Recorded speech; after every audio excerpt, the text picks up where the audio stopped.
Texas Governor Greg Abbott responded Friday to President Trump's national emergency declaration over the coronavirus outbreak, saying that money appropriated to states for testing will help Texas in its response. I think today's announcement was good, was positive in a lot of ways, including the money that will be appropriated to help states respond to this, Abbott said on The Story with Martha McCallum. One of the most important things the president talked about was the additional money to provide for more testing kits. What an emergency declaration means. Abbott said Texas has bolstered its testing, setting up state laboratories and drive-through testing clinics.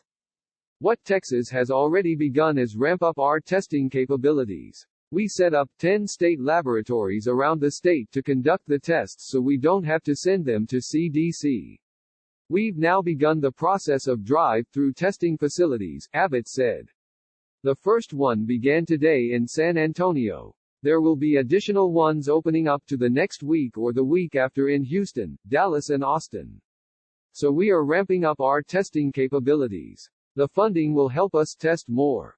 The president's declaration of a national emergency means that he will enact the Robert T. Stafford Disaster Relief and Emergency Assistance Act, which allows the White House to mobilize the Federal Emergency Management Agency, FEMA, and direct federal aid to states hit by disasters and health crises. According to the latest FEMA report to Congress, which was transmitted February 29, 2020, there is $42.6 billion in the Disaster Relief Fund, which can be tapped under a Stafford Act declaration. The governor said priority would be given with testing in Texas to those most susceptible to the virus, including seniors and healthcare workers. Click here to get the Fox News app. The most vulnerable population, which, as you know, are the seniors, the healthcare administrators who administer the tests, Abbott said. We need to make sure that our nurses and doctors remain healthy to be able to treat these people.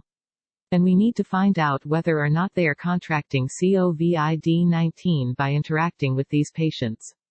So those would be the folks on the front line. Fox News' Brooke Singman contributed to this report.